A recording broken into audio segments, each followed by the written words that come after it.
Welcome to today's virtual event on building public trust in AI. I'm Maria Curie, tech policy reporter at Axios.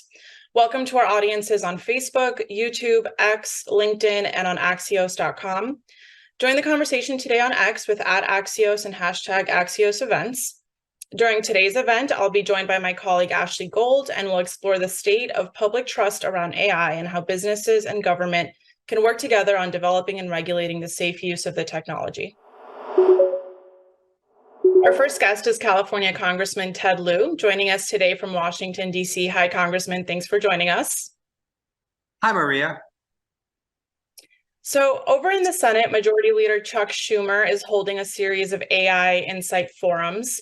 The latest one focused on innovation and featured a wide variety of people. You have Mark Andreessen, the head of a venture capital firm who describes himself as a techno-optimist. And you have people like Max Tegmark, the Future of Life Institute president. What do you think bringing together these wildly different perspectives to the table does for building trust and having productive conversations? I think it's terrific that the U.S. Senate is doing a lot in terms of educating its members about artificial intelligence. I have a bipartisan bill that would establish a national AI Blue Ribbon Commission that would convene experts and have a transparent process where they would issue recommendations to Congress on AI, and we'll know who they talked to, how they got to their conclusions. And I think we need to do more to educate both members as well as the American public. And do you think it's useful to have a variety of perspectives and make sure that everyone's voice is included? Absolutely. And that's why I think it's important to have a bipartisan Blue Ribbon Commission that will have a diverse range of voices. There's so much going in artificial intelligence right now that you really need a lot of voices that can come in and talk about all the different aspects of it. And what's the latest on that bill? What are the prospects for its passage? So in the House of Representatives, because of the chaos of the Republican caucus, we're just trying to stop stupid stuff from happening, right? We had to stop a default from happening on our nation's debts. We had to stop a government shutdown, don't have a speaker. And so we're just trying to do very basic things. Once we can get basic things done, then we're going to be able to work on issues such as AI. And can you give us a sense of the types of organizations and groups that you would like to see represented in this commission? Oh, absolutely. I think we need to have people from not only companies, but also from the academia, and to have folks who are knowledgeable about ethics, and to have folks from civil society. I think we need a broad range of different people on this commission to really provide the full diverse range of voices on something as complicated as artificial intelligence. And as you said in the House, work on all sorts of policy issues has been undermined by the speaker election. An oversight committee hearing this week on deepfakes and disinformation was postponed, for example. How do you think the dysfunction in Washington impacts people's trust that the government can regulate AI, not just with getting new laws on the books, but also by funding the agencies that can enforce existing laws? Certainly, the chaos in the Republican caucus and the extremism that they've shown has not been helpful. And what we need is to really have the House be reopened so we can do the people's work. In terms of AI, I think, again, it's important to get more members and more American public to learn more about AI, hear from the diverse range of viewpoints, and then start from a common ground, because you have people who know a lot about AI, you have people that have never experienced it, and then you have people in between. So again, I think that's why we should have a national Blue Ribbon AI Commission that can establish some of that common ground. Right. And can you speak to the importance of regulating this technology ahead of an election year, especially, we're talking about trust and being able to trust democratic institutions as well as part of that. How are you thinking about this in terms of deep fakes and political ads being manipulated by this technology? It's interesting you use the word trust. I actually don't want people to fully trust AI. If you look at the large generative AI models, they are not designed to seek the truth. They're essentially popularity models. And I don't want people to think just because it came from AI that therefore it is, absolutely true. Sometimes it's exactly quite the opposite. I want people, when they see things on the internet, to think, maybe that's not true. Maybe that video I saw was not true. Maybe that audio I heard was not true. I think it's actually better. People are somewhat skeptical. I don't want people to have full-blown absolute trust in AI. I think that would actually be harmful. Right. And can you speak to the challenges of being a consumer in this type of environment and not knowing what is true and not true, whether it's a news article or a political ad, for example? So I am very a strong proponent of disclosure. If you look at, for example, a federal TV ad, at some point it's going to say, let's say I did it, I'm Ted Lieu and I approve this message. So people know that I pay for that ad, that I know what's going on with that ad. Social media ads don't have any such disclosure. So if you're Russia and you're paying for ads that, let's say, help Donald Trump, no one knows about that. So I support legislation that would mandate social media ads to have disclosure. So if they see that ad in the future, it'll say, for example, paid for by the Kremlin.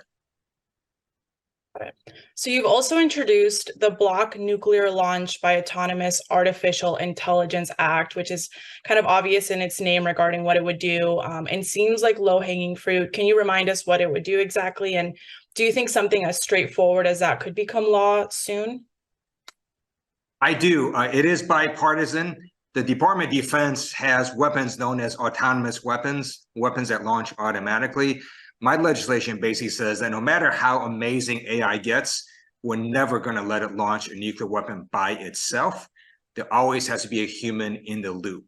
And again, that goes back to the fundamental principle with what we see with AI right now, that it is not designed to seek the truth. And we don't actually know how it gets to its conclusions. With these large language models, we know it gets the right result most of the time, but we can't tell you how it got from point A to the conclusion. And so maybe an AI algorithm might be right 99.999% of the time, but there could be a totally bizarre scenario where it goes completely bonkers and we don't know why. And that's why we can never let AI control nuclear weapons by itself. And is this something that can be part of the NDAA package this year? So in terms of, again, the dysfunction in the House, it is something that's hard to deal with. We're just trying to do very basic things. But yes, there are different must-pass bills that we will try to see if we can insert this legislation. We do have a number of sort of different opportunities coming up. I don't know if it'll happen this year, but I do hope if it doesn't happen this year, that it'll at least happen next year. And then just to be clear, are you actively negotiating it to be part of the NDAA at this point or no? Again, we're just trying to reopen the floor of the House of Representatives. And so many of us are not thinking about anything else other than trying to reopen the People's House and get the House of Representatives up and running again. Got it. So beyond Congress, the White House has been active on AI. They've gotten companies to make some voluntary commitments, and they're getting ready to release an executive order. Do you think the Biden administration is doing enough? And what would you like to see in that executive order? The Biden-Harris administration has done an amazing job with AI. They have convened stakeholders. They have gotten voluntary commitments from a number of AI companies. I recently wrote a letter with Congress members Zoe Lofgren and Haley Stevens, asking the administration to basically require the NIST AI risk management framework to be adopted by all federal agencies, as well as by contractors who want to have contracts with the federal government.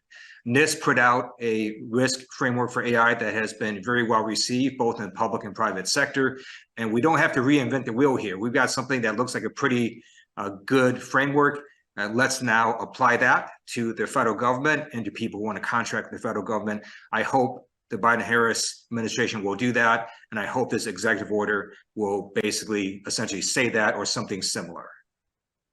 The Biden administration has also gotten pressure from dozens of organizations, as well as some lawmakers, to make the AI Bill of Rights binding policy for the government's own use of artificial intelligence. Where do you stand on that? Would you support making that binding policy for the government's use? I'm not opposed to that. I think the devil is in the details. And With the NIST AI risk management framework, you have something that's already been put out there, vetted, tested, both by the private sector and public sector.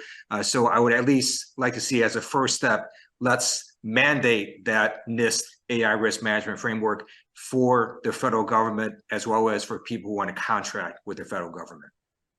Okay, well, Congressman, that's all the time we have today. Thank you so much for joining us and providing us your insights. Thank you so much. Okay, next is our View from the Top segment with Chris Freitz. Hey, thanks, Maria, and welcome, everybody. I'm Chris Freitz. Thank you for joining us this afternoon, and I want to extend a big thanks to our sponsor, Bentley University, for making this conversation possible. And joining me now from Bentley University is the Provost and Vice President of Academic Affairs, Paul Tesluk. Paul, welcome to Axios. Thank you, Chris. It's great to be here. So, Paul, I know Bentley puts a big focus on business. In fact, you partnered with Gallup on a new survey, and I wonder, what are people thinking about AI in business? What did your survey results tell you?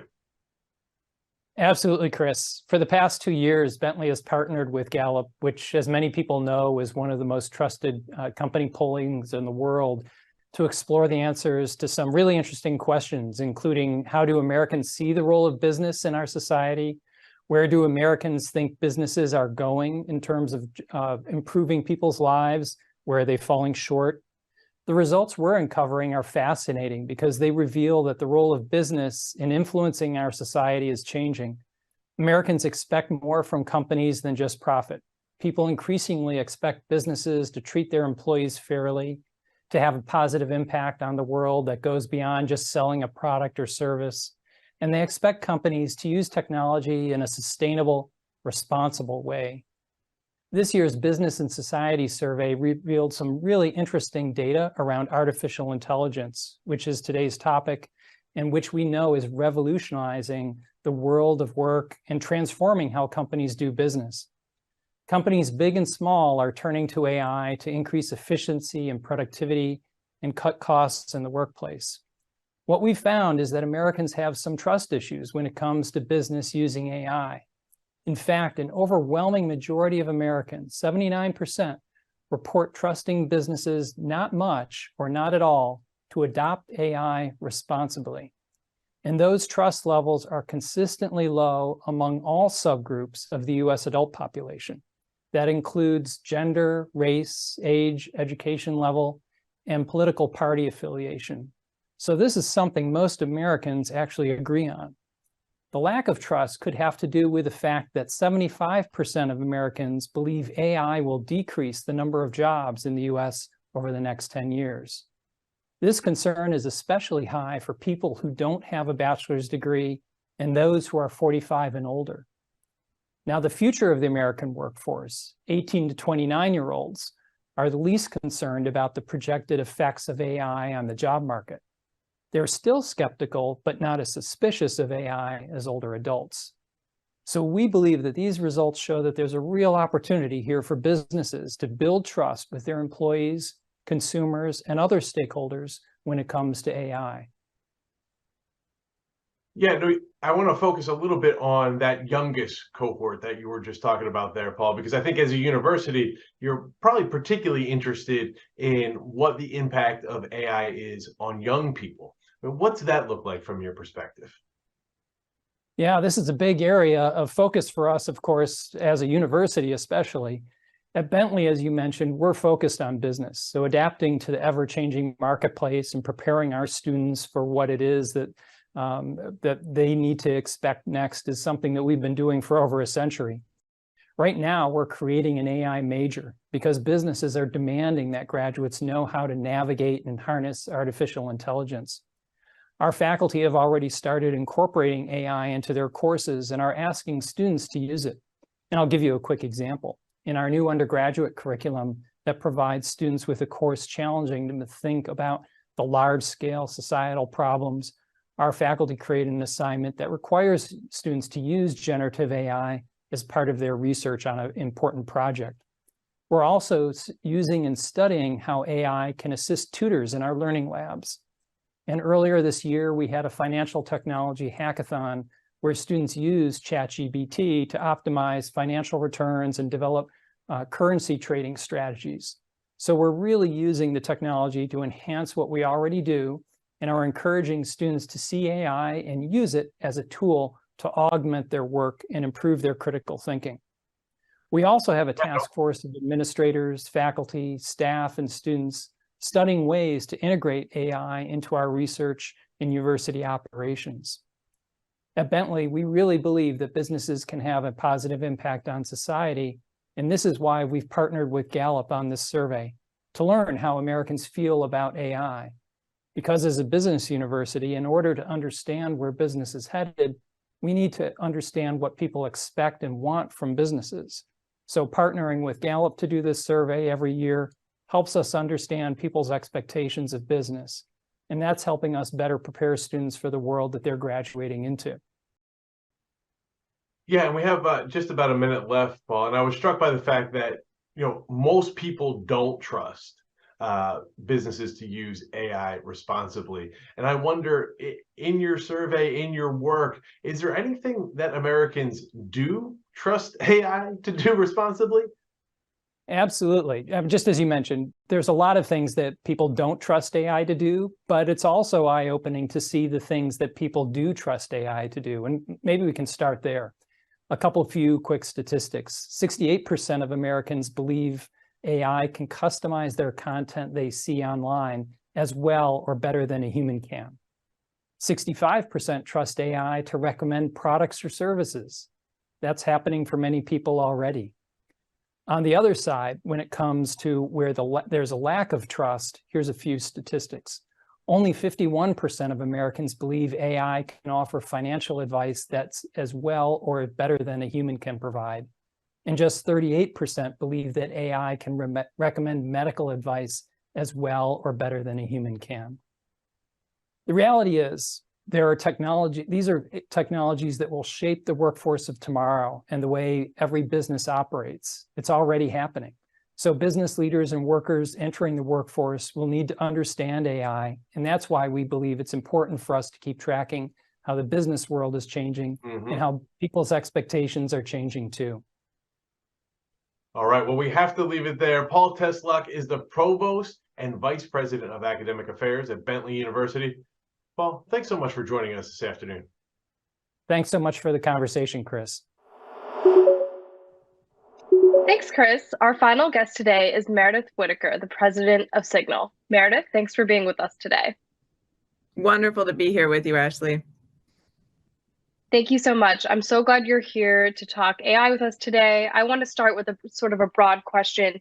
AI seems to be the most distrusted new technology of our lifetimes.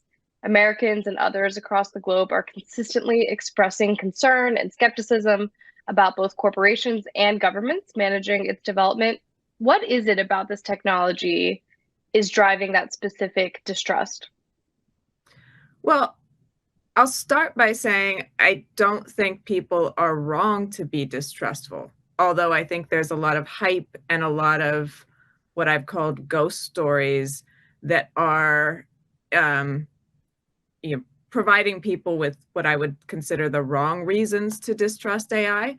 But if we look at what AI actually is, we need to recognize that in the current moment, it is a set of technologies that are largely controlled by huge tech corporations that operate, as I'm sure you know, all but unaccountably, and that currently have significant control within our social and economic institutions, providing core infrastructures, collecting huge amounts of surveillance data, and increasing our political and economic dependency, again, on a handful of all but unaccountable actors. So I think there is significant reason for distrust, and that in this case, distrust is actually a healthy immune response to a fairly undemocratic set of technologies. So let's talk a little more about what you said, that people are sometimes scared about the wrong things, or perhaps not focused on what exactly is in front of them, and perhaps worried about stuff that is sort of futuristic or a vision of AI that doesn't quite match up to our reality on the ground. Can you talk a little more about what people should be focused on rather than these sort of, pie in the sky fears that some AI leaders have talked about? Yeah. Well, I think, those fears, the idea that AI is superhuman, super powerful, the term godlike AI gets thrown around, are rooted more in superstition and I would say almost a religious conviction than they are in empirical scientific Hmm. reality. So, I see those fears as a distraction to the significant near-term harms that are already occurring from AI. And to put it bluntly, I think what we should be afraid of is the unaccountable power over decision making, over the shaping of our behavior, our opportunities, our access to resources, the shaping of our information landscape by, again, a handful of large tech corporations that do what they do behind closed doors, under the cover of trade secrecy, and that are driven, of course, by goals of growth and profit, not by the imperative of the social good. So there's real reasons for concern, but we should not be distracted by shiny ghost stories that ultimately serve to give more power to these corporations, almost as advertisements for the technologies that these corporations are profiting from. So some have argued that we're sliding into an unaccountable black box society, but it sounds like what you're saying is it's not necessarily just the algorithms that are a black box, it's what the companies are doing as well. So how do you propose that the government or other incentives in the private sector sort of encourage these big companies that are working on AI to be more transparent with the public? What do you think needs to happen? Well, I think transparency is a first step. So knowing what's happening is, of course, a requirement for governing it and for changing it. But transparency without the ability to make those changes is, basically a flex, right? So Right. we need to actually apply other levers here, beyond simply opening up the curtain and seeing what these companies are doing, how their decisions are being made, how these systems are being built, what data and surveillance practices, what labor practices are involved, the whole gamut of questions. We also need to begin to look at the business model and the incentives that are driving this behavior. And of course, that Hmm. business model is what I've called elsewhere the surveillance business model that emerged out of the 1990s privatization of the internet, which incentivized surveillance advertising as the business model of networked computation, and itself incentivized the unchecked collection and creation of huge amounts of personal data about people and the formation of what have been called natural monopolies in the form of these data and infrastructure and market dominance that is very difficult to interrupt by outside firms. So, Right. I'm citing the work of Matthew Crane here as I sort of describe this dynamic, but I think what we really need to look at is interrupting this business model, the unchecked surveillance, the infrastructural dominance, and the reliance that the public and private sector now has on, again, a handful of firms that are providing the infrastructure, the software, and indeed these so-called AI models at the heart of decision making across governments and institutions. So who do you think has the biggest role to play in disrupting that business model you speak of? Is it the federal government in the US doing antitrust action? Is it something else? Like, who needs to act here? Great question. I mean, I think, of course, the government has structural power here. The government has levers that can be pulled to act and to regulate and to potentially curb these actors. But that's not going to happen in a vacuum. That's not going to happen, simply because Congress people and the executive branch wake up one day, in concert with regulatory agencies and realize, hey, Right. we think we need to regulate. We know we live in an era where government is intensely lobbied, where campaign contributions in the millions and millions of dollars are necessary to be elected into these offices, where gerrymandering and voter suppression are running rampant, and where, the interests of private companies are often overlapping and almost indistinguishable from the interests of elected officials. So, I don't want to put too fine a point on it, but we can't count on government simply organically regulating. I think what we need to look, and of course there are people trying and there are people and agencies doing great work, but in order to do that work and bring it to completion, we also need popular movements and popular outcries that are pushing for more socially, sorry, this is the light in my room, for more socially beneficial regulations of tech and more democratic modes of overseeing these companies and, perhaps reducing their power. So I would point to the Writers Guild of America strike as a really good example of, what regulation from below. They weren't waiting for a new UN to be created to govern AI. They weren't waiting for Chuck Schumer to assemble AI CEOs. Yeah.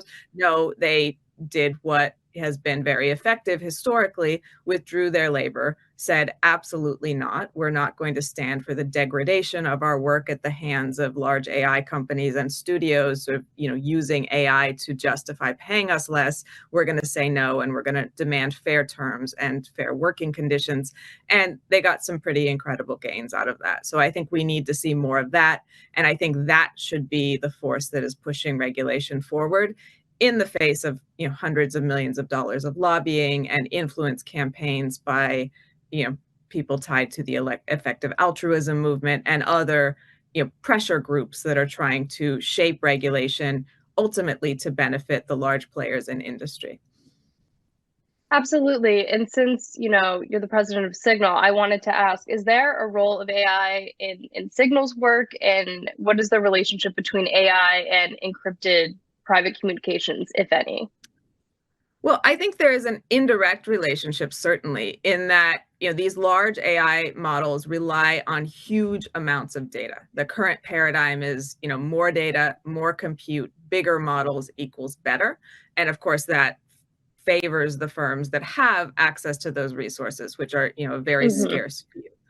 Signal, on the other hand, takes a heterodox position. We collect as little information as possible. We go out of our way to build novel technologies that prevent us or anyone but the people who are communicating using Signal from having access to personal information, whether that be your name, your contact list, or the contents of your communications.